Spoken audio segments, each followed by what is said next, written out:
Pass the salt, honey. We have some news that is going to make this the best year of our lives. My mother said it with a smile so bright it felt like a physical weight in the room. She wasn't looking at me, though. She never was. Her eyes were locked on my sister, Chloe, who was currently preening like a peacock at the head of the table.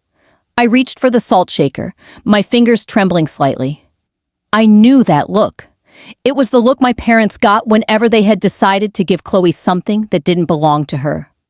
We finalized the venue, my father added, his voice thick with pride. The Highland Estate, the full weekend package. 500 guests, open bar, the works. My heart skipped a beat. The Highland Estate was the kind of place celebrities got married. It cost more than most people's houses. Mom? Dad? I stammered, looking between them. That's incredible. But how? I thought the budget was tight after the business took that hit last year. My mother finally looked at me. Her expression shifted from warmth to something cold and transactional. It was the look of a person explaining a basic math problem to a very slow child. Well, she said, setting her fork down with a deliberate clink. We realized that family legacy isn't just about old buildings and dusty land. It's about moments. It's about ensuring Chloe has the start she deserves as she enters high society. A cold pit began to form in my stomach. What does that mean? My father cleared his throat, refusing to meet my eyes. We sold the lake house, Sarah, and the surrounding acreage, all of it. The world slowed down. The lake house wasn't just a vacation spot. It was my grandfather's property. In his will, he had been incredibly specific. The main house went to my parents, but the deed was to be transferred to me on my 30th birthday, which was exactly 6 months away. It was my inheritance, my future, my only tie to the man who actually saw me. You did what? I whispered. Don't be dramatic, Chloe piped up, swirling her wine. It's just an old house with a leak in the roof. Besides, I'm marrying a billionaire's nephew. Do you have any idea how it would look if I had a budget wedding? It would be humiliating for the family. That was mine, I said, my voice rising. Grandpa left that for me. You were just supposed to hold it in trust. My mother sighed, the sound of ultimate disappointment. We are the executors, Sarah. The market was peak, and the buyer offered cash. We needed the liquid assets to secure the booking. We're doing this for the family name. If Chloe marries well, we all win. I don't win, I yelled, standing up so fast my chair scraped harshly against the hardwood. You sold my entire future so she can have a fancy party for people she doesn't even like? Where am I supposed to live? That was my plan for my studio. You'll live in your apartment, like you do now, my father said sternly. Stop being selfish. Your sister is starting a dynasty. You're making pottery in a garage. Be realistic. I looked at their faces. My mother's cold indifference. My father's misplaced pride. And Chloe. Chloe was smirking. She knew. She had known for weeks. She had probably been the one to suggest it. You're stealing from me, I said, the realization hitting me like a physical blow. We are investing, my mother corrected. And if you want to be a part of this family, you will put on a brave face and help your sister. In fact, we expect you to handle the logistics. You're so good at organizing things. They didn't just want my money, they wanted my labor. They wanted me to build the stage for the sister who had just robbed me blind. I looked down at my plate, the food turning to ash in my mouth. They thought I was the weak one, the quiet one, the one who would always roll over because I craved their love. But as I sat there, listening to them discuss the floral budget using the money that was supposed to be my life's foundation, something inside me snapped. It wasn't a loud break. It was a quiet, cold shiver. I realized then that they didn't see me as a daughter. They saw me as an asset to be liquidated. Fine, I said, my voice dropping to a calm, dead level. If that's what you've decided. Good, my mother said, not even noticing the change in my tone. Now, Chloe needs help with the guest list. Some of the donors for the foundation will be there, so it has to be perfect. I nodded slowly. Oh, I would help. I would help so much that they would never forget this wedding. But as I left the house that night, I pulled over to the side of the road and cried until I couldn't breathe. I was 30. I had nothing. And my family had betrayed me in the most calculated way possible. Until I remembered the one thing they forgot. Grandpa knew them better than I did. And he had a very specific way of filing paperwork that my father, in his greed, had completely overlooked. I wiped my eyes and looked at my reflection in the rearview mirror. The quiet one was gone. The story was just beginning, and they had no idea who they were really dealing with. Before we go any further, I need to know, have you ever been the forgotten child in your family? How did you handle it? Let me know in the comments below. If you're enjoying this story so far, please hit that like button and subscribe. It really helps me keep sharing these stories with you. Also, tell me where you're watching from. I love seeing how far these stories travel. I didn't sleep that night. I sat on the floor of my cramped apartment, surrounded by the few things I truly owned. The air felt thin, like the walls were closing in on me. Every time I closed my eyes, I saw Chloe's smirk and the way my father wouldn't even look at me. They had sold my inheritance. They had taken the one piece of security I had and turned it into silk ribbons and champagne towers. But my grandfather, a man who had built his wealth from nothing, used to tell me something when I was little. He'd say, "Sarah, people will try to take what you have, but they can never take what you know. Always look at the fine print." At the time, I thought he was just being a grumpy old businessman. Now, I realized it was a warning. Around 3 a.m., I pulled out a dusty cardboard box from the back of my closet. It was filled with my grandfather's old journals and copies of family documents he'd given me years ago, long before he passed. My parents thought they had the only copies of the trust and the deed. They were wrong. As I sifted through the yellowed papers, my heart was hammering against my ribs. I found the deed to the lake house. I found the trust agreement, and then I found the golden clause. My grandfather knew my father was a gambler, not with cards, but with other people's money. He knew my mother lived for the social climb. So, he had inserted a specific condition into the trust. The property may only be sold prior to the beneficiary's 30th birthday if the beneficiary provides a notarized signature of consent. Or if the proceeds are used to settle a legal debt of the estate. My parents hadn't asked for my signature. They had forged it. Or they had lied to the title company, claiming the sale was to cover estate debts that didn't exist.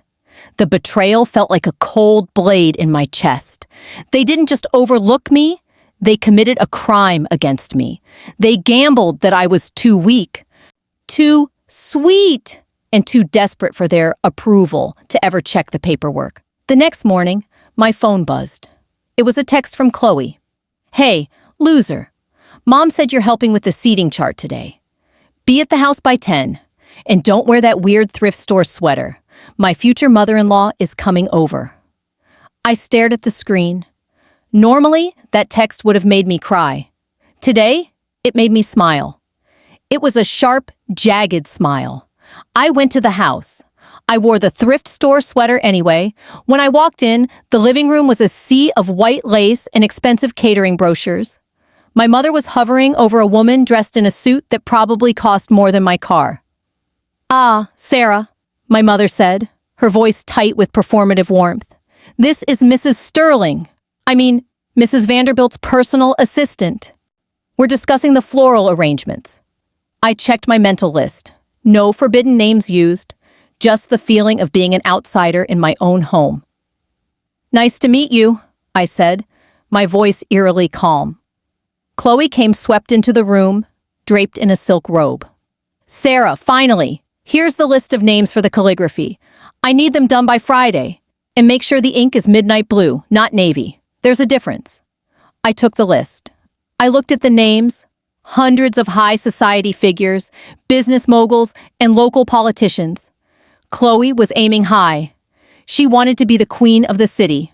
"I'll get right on it," I said. My mother pulled me aside as the others moved toward the dining room. "I know you're upset about the lake house, Sarah, But look at this. Look at what we're building. Once Chloe is married, the doors that will open for all of us. It's for the best. I see that now, Mom, I replied. It's all about the doors opening. She patted my cheek, not sensing the venom under my words. She thought she had bought my silence with a few scraps of family duty. For the next week, I became the perfect assistant. I ran errands, I booked the strings quartet, I organized the catering tastings, I listened to Chloe scream about the shade of the napkins, and listened to my father brag about the cash deal he closed on the property. But every night, I was doing my own work. I wasn't just organizing a wedding, I was mapping out a collapse. I visited a lawyer, not a family lawyer, but a specialist in white-collar fraud. I showed him the documents. I showed him the forged signature on the sale of the lake house. This is serious. My Sarah, he told me, his face grim. You could stop the sale. You could freeze the assets. You could put your father in a very difficult legal position. Not yet, I said. If I stop the sale now, they'll just find another way to scramble. I want them to spend every cent first. I want the deposits paid. I want the contracts signed. I want them to be so deep in this hole that when the floor drops out, there's no climbing back up. He looked at me with a mix of respect and fear. What are you planning? I'm planning to give my sister exactly the wedding she deserves, I whispered. The deeper I got into the wedding planning, the more I realized how much they were lying to Chloe's future in-laws too. They were pretending they still owned the estate, pretending they were a legacy family with deep pockets. In reality, they were hollow. They were using my stolen life savings to buy a mask. The tension was building. Chloe was getting more entitled by the hour, treating me like a servant in front of her new friends. The boiling point came at the bridal shower. It was a tea party-themed event at a high-end botanical garden. All the women were in pastels. I was tasked with handing out the gift bags. Chloe was opening a gift, a set of heirloom silver, when she laughed and looked at the crowd. You know, my sister Sarah was going to get the family lake house, but she realized she'd much rather I have the wedding of my dreams. Isn't she the most supportive little sister? The room erupted in polite awes, but I saw the look in her eyes. It was a challenge. She was publicly humiliating me, marking her territory, telling everyone that I was her footstool. My mother nodded approvingly, sipping her tea. They thought they had won. They thought they had successfully erased my rights and turned me into a footnote in Chloe's biography. I felt the heat rising in my neck. I looked at the 100 or so influential women in that room. Actually, I said, my voice carrying across the garden. The room went silent. Actually, Chloe, I think the word you're looking for isn't realized. It's sacrificed. But don't worry. The truth always has a way of coming out at the ceremony, doesn't it? Chloe's smile flickered. What is that supposed to mean? Just that I've made sure the wedding will be unforgettable, I said, smiling back. I walked out of the garden then, leaving a trail of whispers behind me. I had 6 weeks until the big day. 6 weeks to ensure that every penny they stole from me was tied up in a house of cards. I had the proof. I had the plan. And most importantly, I had the keys to the one thing they didn't know Grandpa had left me in his secret safe deposit box. It wasn't money. It was a ledger.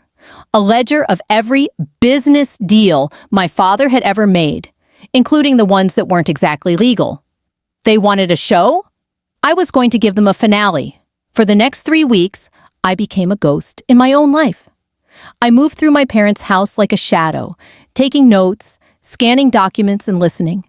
I was no longer the daughter they could ignore. I was the auditor they never saw coming. My mother had me on logistics duty, which was her fancy way of saying I was the one who had to deal with the angry vendors. You see, when you're trying to fund $1 million wedding with the stolen proceeds of a lake house sale, the math doesn't always add up immediately. Sarah, the florist is calling again, my mother groaned one afternoon, tossing her silk sleep mask onto the sofa. Tell them the wire transfer's pending. It's so gauche of them to ask for the final balance this early. I'll handle it, Mom, I said, my voice steady. What I didn't tell her was that I had already spoken to the florist, and the caterer, and the venue manager. I wasn't telling them the wire was pending. I was asking them very specific questions about their cancellation policies and the proof of funds my father had provided. It turned out, my father hadn't just used the money from the sale. He had used the lake house contract as collateral for a short-term private loan to pay the initial deposits. He was double-dipping, spending money he hadn't fully cleared yet, betting that once Chloe married into the right family, the bridegroom's side would eventually cover the incidental debts. He was gambling with my life to buy a seat at a table that didn't want him. "You look tired, Sarah," Chloe said, walking into the kitchen. She was wearing a tiara, a literal diamond tiara. She was breaking in for the ceremony. "Maybe you should get a facial. You're going to look so haggard in the photos next to me." I looked at her, really looked at her. She was 24 years old, and she had never worked a day in her life. She didn't know how to boil an egg or pay a utility bill. She thought the world was a vending machine that only took Chloe coins. "I'm just making sure everything is perfect for you, Chloe," I said. "I want to make sure everyone gets exactly what they deserve." "Finally, you're learning your place," she snapped, admiring her reflection in the stainless steel fridge. "Oh, and don't forget, the rehearsal dinner is at the club. You're sitting at the extended family table in the back. I need the main table free for the dignitaries." "The back table," I repeated. Understood.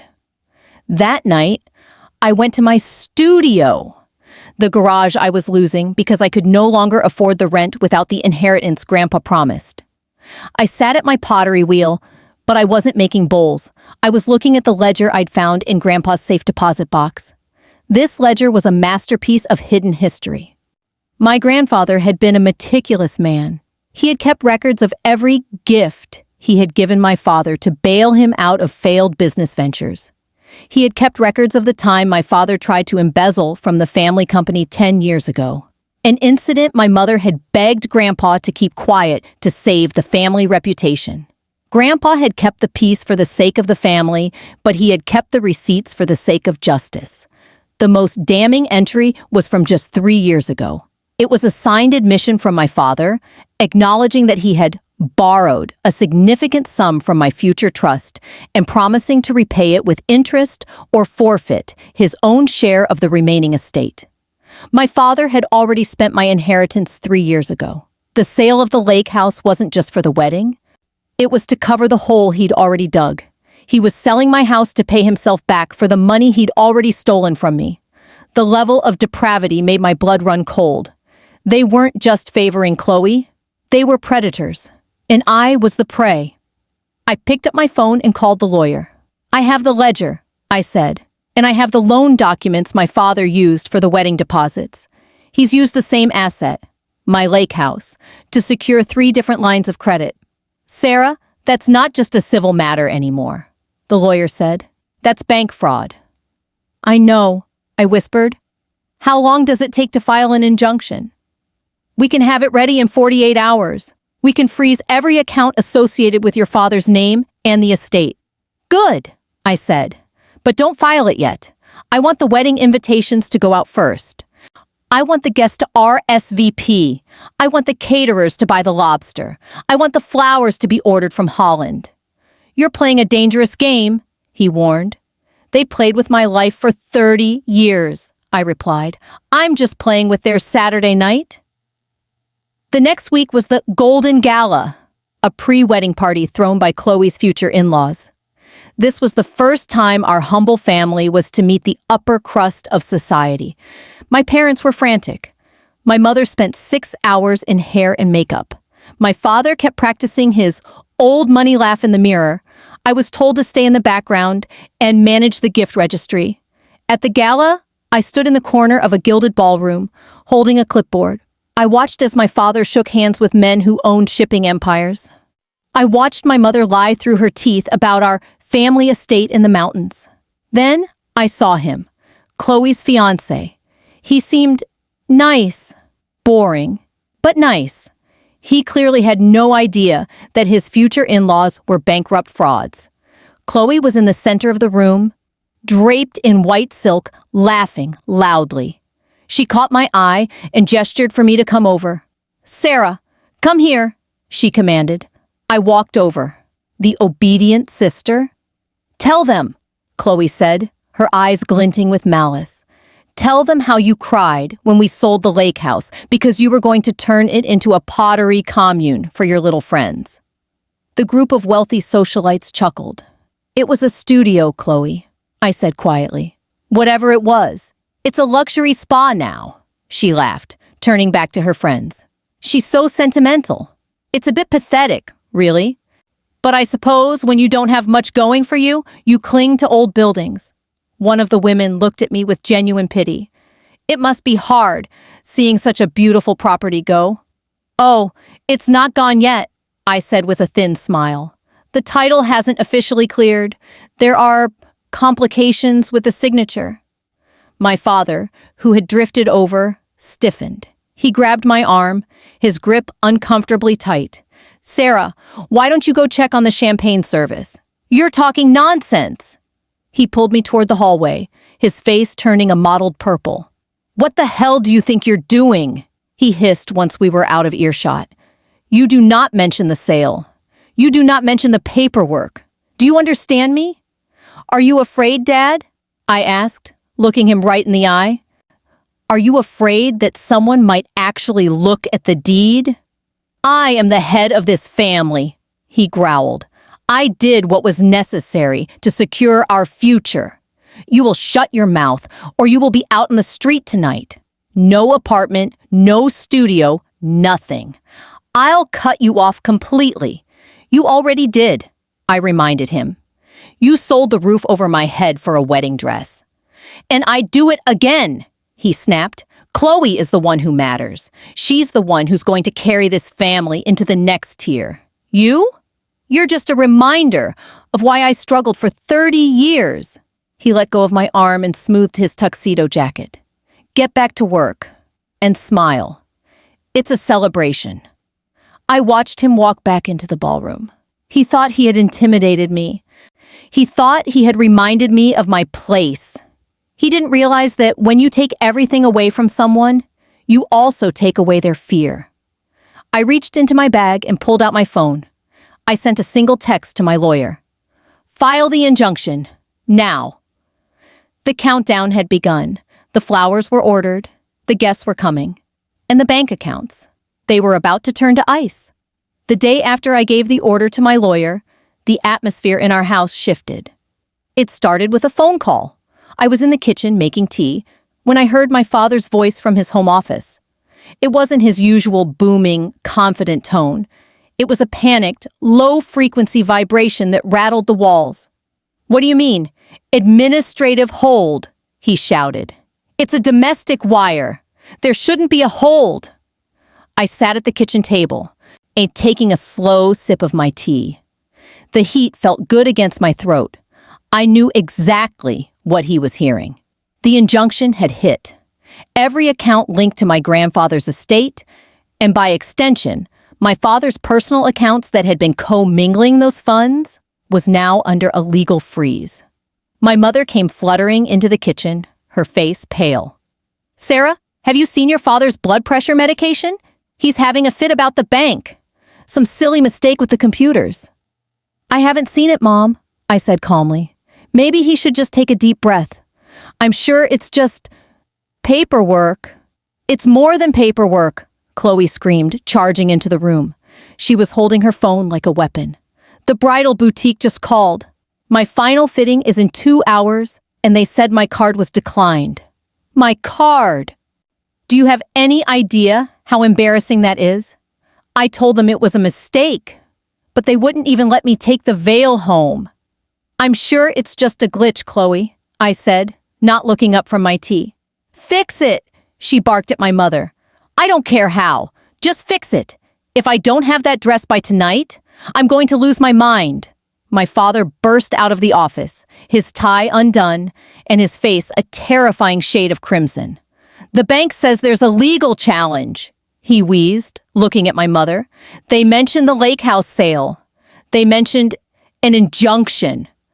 Both of them slowly turned their heads toward me. I set my teacup down with a soft clack. The silence in the room was deafening. "Sarah?"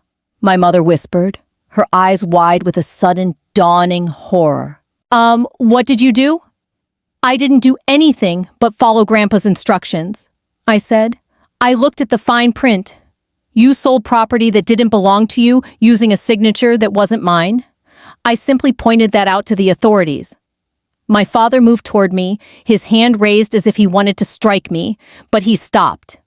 The look in my eyes wasn't the look of the quiet daughter anymore. It was the look of a creditor coming to collect.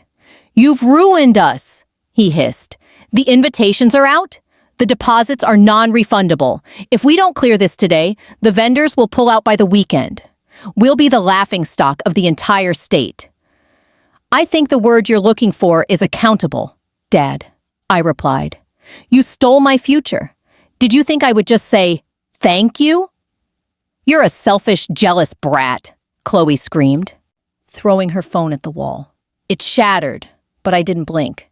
"You're just mad because no one wants to marry you. You're trying to ruin my life because you're a failure." I stood up slowly.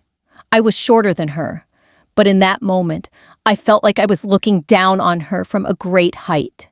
"I'm not ruining your life, Chloe," I said. "I'm just stopping you from building a new one on top of the ruins of mine. If you want $1 million wedding, find $1 million that isn't mine." I walked out of the kitchen, ignoring my father's threats and my mother's sobbing. I went straight to my apartment. I knew they couldn't undo the freeze. The lawyer had been very clear. Until the court determined the validity of the sale, that money was untouchable. But I wasn't done. My father was a desperate man. And desperate men make even bigger mistakes. I knew he had one emergency fund, a hidden account he kept for his gambling debts. It wasn't much, maybe $50,000. It wouldn't pay for the wedding, but it would be enough for him to try and bribe the title company to correct the paperwork. I had already tipped off the forensic accountant about that account, too. 3 days later, the news hit the local social circles. Not the full truth, not yet, but the whispers were starting. "Did you hear about the Highland estate? The booking is on tentative status. Something about a payment dispute?" My mother called me 50 times. I blocked her. Chloe sent me emails filled with vitriol. I saved them for the evidence folder. The power shift was palpable. For the first time in my life, I wasn't waiting for them to decide if I was worthy of a seat at the table. I had taken the table and chopped it for firewood. But then, I got a message from an unknown number. "Sarah, this is Mark, Chloe's fiancé. I think we need to talk. I've been hearing things that don't match what your family told me. Can we meet?" The secret advantage I held wasn't just the money, it was the truth. And it was time to share it with the one person who could truly end Chloe's dynasty before it even began. I agreed to meet him at a quiet cafe across town. I brought the ledger. I brought the real deed. Mark was already at the cafe when I arrived. He looked different, without the high society armor of a tuxedo. He looked tired, nursing a black coffee and staring at a stack of wedding invitations that looked like they'd been crumpled and smoothed out again. "Sarah?" he said, standing up. He was polite. He'd always been polite, but there was a sharp edge of suspicion in his eyes. "Thanks for coming. I'm going to be blunt. My family is starting to get nervous. There are rumors about your father's business, about the lake house, and about why the venue deposits haven't cleared. Chloe says it's just a bank error, and that well, she says you're having a mental breakdown and trying to sabotage her." I sat down, placing my bag on the table. I didn't look away. "Is that what she told you? She said you were jealous, that you've always tried to take things from her." He sighed. "But my father is a businessman, Sarah. He doesn't believe in bank errors that last for a week. He thinks your family is insolvent. He's talking about pulling the plug on the merger and the marriage." I felt a flicker of pity for him, but it was quickly extinguished by the memory of my mother selling my grandfather's legacy for a lace veil. "Mark, I'm not having a breakdown," I said, my voice low and steady. "I'm having a realization. My family didn't just fall into financial trouble? My father has been stealing from my inheritance for years to fund a lifestyle they can't afford. This wedding? It was supposed to be paid for with the house my grandfather left to me. They forged my signature to sell it. I reached into my bag and pulled out the ledger and the copies of the original trust. I pushed them across the table. "Look at the dates," I whispered. "Look at the signatures. Then look at this." I pulled out a copy of the forged deed. I'm 30 in a few months. That's when the house was officially mine. They couldn't wait. They needed your family's status to cover their tracks, and they used my life as the down payment. Mark spent the next 20 minutes in total silence. I watched his face go from skeptical to confused to a deep, ghostly pale. He wasn't a bad man. He was just a prize that Chloe was trying to win with stolen money. "If this is true," Mark said, his voice trembling, "then the entire basis of our prenuptial agreement, the assets your father claimed to bring to the table, it's all a lie. It's a house of cards, Mark, and I've already pulled the bottom card out." He looked up at me, a strange mix of horror and respect in his eyes. "Why are you telling me this now? You could have just let it happen and sued them later." "Because they wanted me to be the invisible servant at your wedding," I said. "They wanted me to watch you marry into a lie while I stood in the back of the room with nothing. I don't want your money, Mark. I just want what's mine. And I don't think you want to marry a family that's one court date away from a fraud conviction." Mark closed the ledger. He didn't say another word. He stood up, took the copies I offered, and walked out of the cafe. I sat there for a long time, finishing my cold tea. I knew what would happen next. Mark's family lived for reputation. They wouldn't just cancel, they would incinerate the bridge. When I got home, the scene was chaotic. The front door was wide open. I could hear Chloe screaming from the top of the stairs.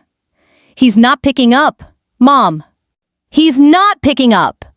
My mother was in the hallway, clutching a cordless phone like a rosary. She looked aged, her perfect blowout starting to fray. When she saw me, her face contorted into something unrecognizable. "You!"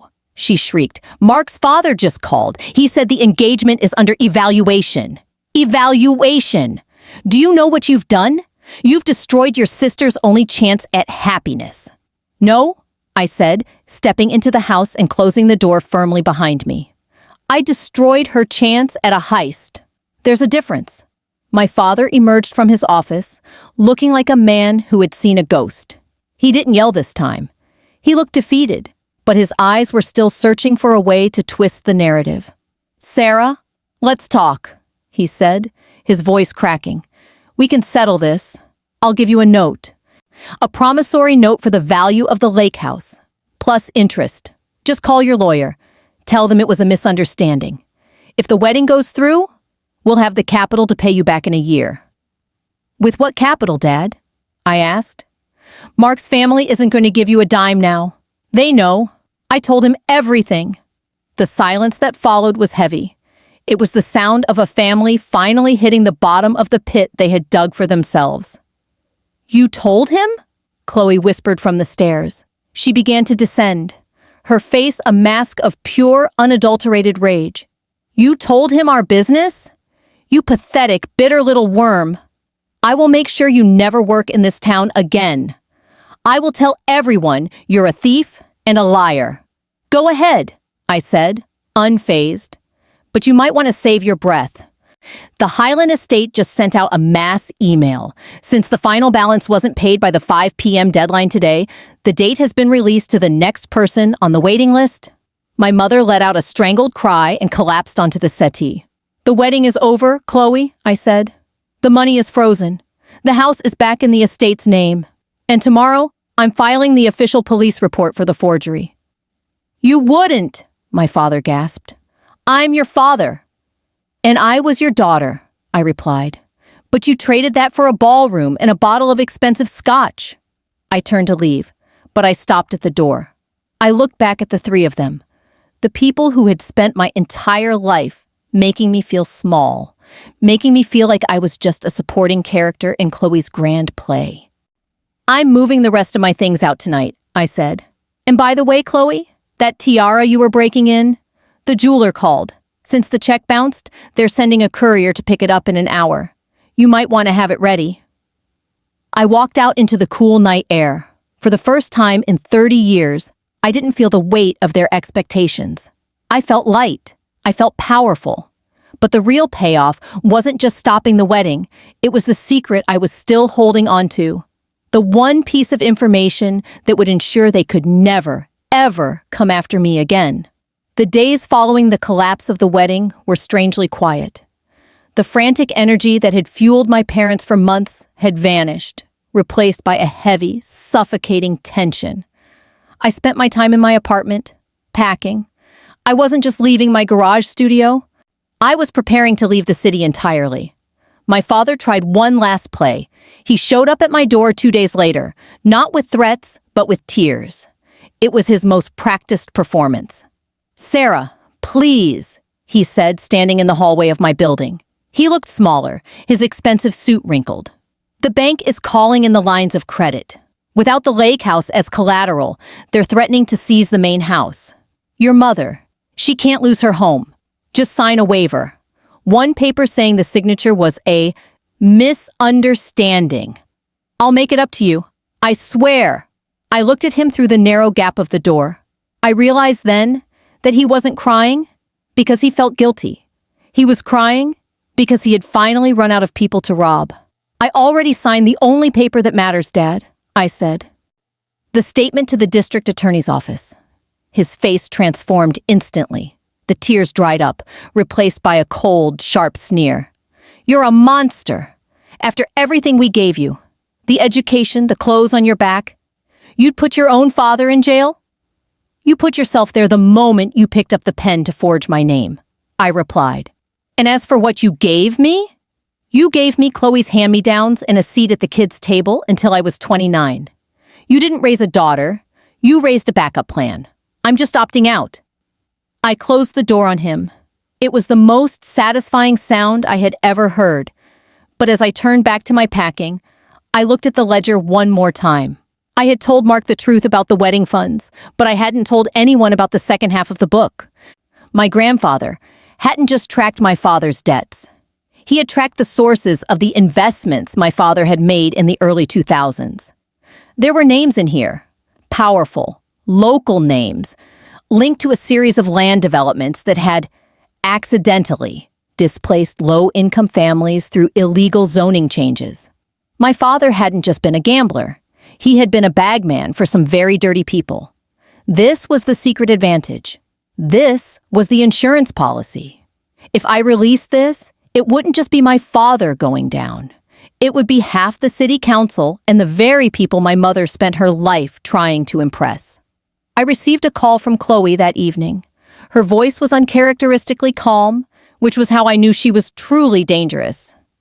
"I'm at the lake house, Sarah," she said. I froze. "What are you doing there?" "It's locked. It's under a legal hold." "I have a key, remember? I'm looking at your studio. All these pathetic little pots. It's funny, isn't it? You think you won because you stopped a party, but Mark's family? They didn't just break up with me. They blacklisted us. We're losing everything. So, I figured, if I don't get my wedding, you don't get your precious legacy." I heard the sound of something heavy smashing. Then another. "Chloe, stop," I said, my heart pounding. "Why? It's all junk anyway, just like you. You think you're so smart with your papers and your lawyers. But at the end of the day, you're still just the weird girl in the garage that nobody wanted." Smash! I took a deep breath. For years, Chloe's words would have cut me to the bone. They would have made me retreat into myself, wondering what I had done wrong. But now, they just sounded like the desperate cries of a spoiled child whose toy had been taken away. "Keep breaking them, Chloe," I said quietly. "Every piece you break is another count of property damage and trespassing. I'm already on the phone with the local sheriff's department on my other line. I'd stay right there if I were you. It'll make the arrest much easier." The line went dead. I didn't actually have the sheriff on the other line yet, but I called them immediately. Then I called my mother. "Mom, Chloe is at the lake house destroying the property. If you want any chance of a plea deal for Dad, you will get over there and stop her before the deputies arrive. If she's arrested for a felony, the DA isn't going to be inclined to be lenient with the rest of the family." The panic on the other end of the phone was palpable. My mother didn't even argue. She just hung up, and I assume, sped toward the lake. I sat down on my half-packed suitcase. I felt a strange sense of exhaustion, but also a simmering heat. They were still trying to hurt me. Even when they were defeated, their first instinct was to destroy the things I loved. They didn't realize that I wasn't just protecting a house anymore. I was protecting the woman I had become, the one who knew how to fight back. I realized then that I couldn't just take my money and run. If I left now, they would spend the rest of their lives blaming me, painting themselves as the victims of an unstable daughter. I needed a final public shift of power. The Golden Gala had been their stage. It was time for me to build mine. I reached out to a local journalist, someone I knew had been digging into the zoning scandals for years. "I have something you might want to see," I told her. "It's a ledger, but it's also a map of how this town really works." The morning of what was supposed to be the wedding of the century arrived with a cruel, mocking brightness. I didn't spend it in a bridesmaid dress. Instead, I stood on the porch of the lake house, watching the police cruiser pull away with Chloe in the back seat.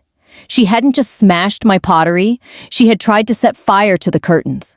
Fortunately, the old wood was damp, and my mother had arrived just in time to scream for the neighbors.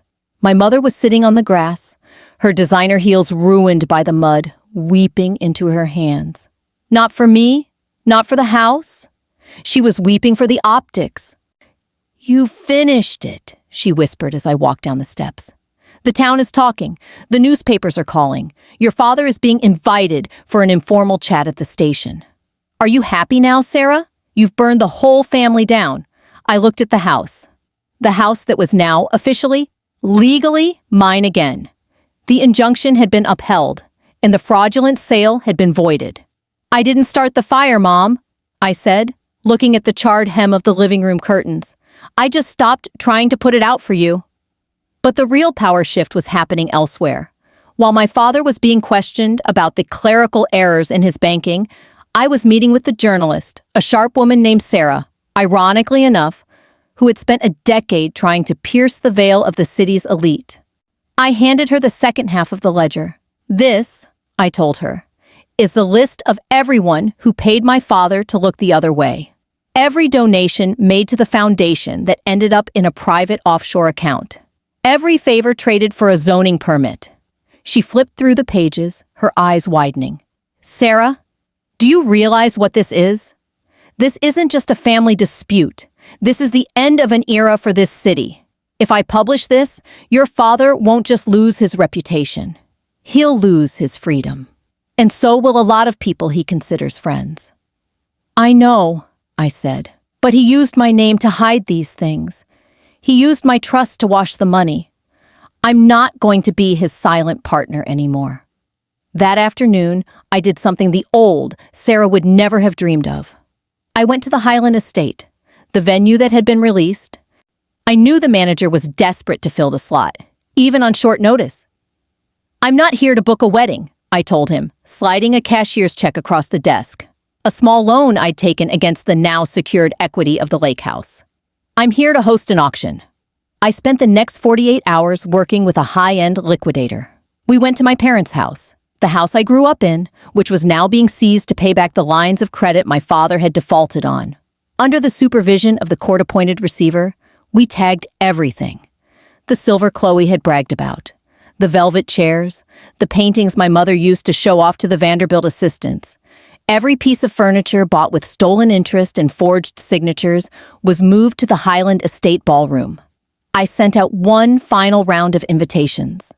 I used Chloe's original guest list. The event was titled "The Liquidation of the Whispered Wrongs." When the night arrived, the ballroom was packed. People didn't come to buy, they came to gawk. They came to see the fall of a dynasty. My parents were there too. They had to be, by order of the receiver. They sat in the front row, looking like wax figures in a museum of their own failures. I stood on the stage, not in a gown, but in a simple, sharp black suit. I held the microphone with a hand that didn't shake. "Good evening," I said, my voice echoing through the hall where Chloe was supposed to have had her first dance. "Most of you were invited here for a wedding. That wedding was built on a foundation of theft and betrayal. Tonight, we're clearing the air. Every cent raised tonight goes toward the restitution of the trust my grandfather intended for the betterment of this community, and to the families displaced by the developments listed in this ledger." I held up the book. The room went silent. I saw several prominent men in the third row turn pale and look for the exits, only to find the journalist and her photographer standing by the doors. "The first item up for bid," I said, gesturing to the diamond tiara Chloe had cherished, "is a piece of jewelry that was never paid for, worn by a woman who never earned it. Shall we start the bidding at 50,000? The night was a blur of justice. I watched as my mother's legacy was sold piece by piece to the highest bidder. I watched as the people who had looked down on me for years suddenly scrambled to distance themselves from my father as the journalist began asking questions in the lobby. The power had shifted so completely that I felt a strange sense of peace. I wasn't the victim anymore. I was the architect. As the last item, a grand piano, was wheeled off the stage, my father walked up to me. He looked older than the house itself. "You think you've won," he whispered, his voice trembling with a last-ditch effort at intimidation. "But you're alone, Sarah. You have no family left." I looked at him, and for the first time, I felt absolutely nothing. No anger, no sadness, just the clarity of the truth. "I've been alone in this family for 30 years, Dad," I said. "The only difference is, now I have the keys to my own front door. And unlike you, I don't have to look over my shoulder to see who's coming for me." I walked off the stage and out into the night. But there was one final piece of the puzzle. One final payoff that would ensure they never forgot the name of the daughter they sold. The aftermath of the auction felt like the quiet after a massive storm. The headlines were relentless. The ledger I had shared with the journalist triggered a grand jury investigation that swept through the city council like a scythe. My father was no longer a distinguished businessman. He was defendant number one. My mother, unable to face the social death of being the woman who lost it all, moved into a small, nondescript apartment 3 towns over, funded by the meager remains of a life insurance policy I had graciously allowed her to keep. As for Chloe, she avoided jail time for the lake house incident, but the damage was done. Mark's family had been thorough. They hadn't just broken the engagement. They had issued a public statement clarifying that they had no financial or personal association with our family. In the world Chloe lived in, that was a life sentence. 6 months later, on the morning of my 30th birthday, I stood on the deck of the lake house. The house was different now. The charred curtains were gone, replaced by floor-to-ceiling windows that let in the light Grandpa always said the house needed. The garage was no longer a dark corner for my pottery. It was a fully fledged studio and gallery. I was holding a cup of coffee, looking out over the water, when a car pulled up the gravel driveway. It was a delivery truck. 2 men hopped out and began unloading a heavy crate. "Miss Sarah?" one of them asked, checking his clipboard. "We have the delivery from the estate liquidator." I nodded. "Just set it on the porch." Inside the crate was the only thing I had bought, back from the auction using my own funds, Grandpa's old mahogany desk. When it was settled in my new office, I sat behind it and opened the hidden drawer I'd discovered years ago. Inside was a small, sealed envelope I hadn't opened until today. My 30th birthday. The letter inside was short, written in Grandpa's familiar, loopy scrawl. "Sarah, if you are reading this, it means you stayed. It means you realized that the house isn't the inheritance. The strength to take it back is. I knew they would try to sell you out. I knew your father's greed was a bottomless pit. I left the loopholes for you, not them. I wanted you to find your voice. I hope you used it to scream. P.S. Look under the floorboards in the studio. You're going to need a bigger kiln. I laughed, a warm, genuine sound that filled the house.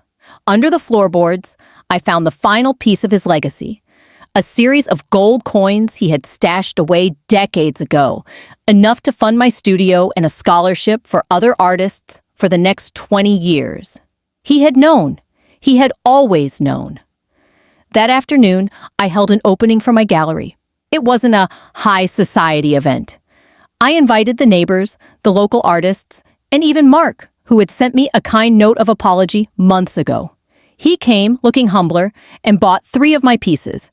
"You look different," he said, looking at a large, cracked glaze vase I had titled The Forgery. "I'm just not invisible anymore," I replied. As the sun began to set, my phone buzzed. It was a message from Chloe. It was a photo of her working at a high-end department store, not as a shopper, but behind the perfume counter. The text read, "Are you happy? I'm selling scents to people I used to go to school with. I hope you rot in that dusty house." I didn't feel a sting of guilt. I didn't feel the need to reply with a witty comeback. I simply hit block one last time. I looked around at my life. The house was quiet, but it wasn't empty.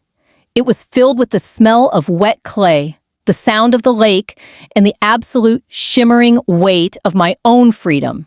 They had tried to sell my future to fund a single day of vanity. Instead, they had given me the tools to build a lifetime of truth. I walked back to my wheel, the clay cool and grounding between my fingers. The quiet daughter was gone. The architect had arrived, and for the first time in my life, the story I was telling was entirely my own. Betrayal is a heavy price to pay, but sometimes it's the only way to find out what you're truly worth. My family thought I was an asset to be sold, but I proved I was a force to be reckoned with. What would you do if you found out your parents sold your future for a party? Would you walk away, or would you burn the stage down like I did? Let me know in the comments. If this story moved you, please hit the like button and subscribe for more first-person accounts of justice and redemption. Your support means everything.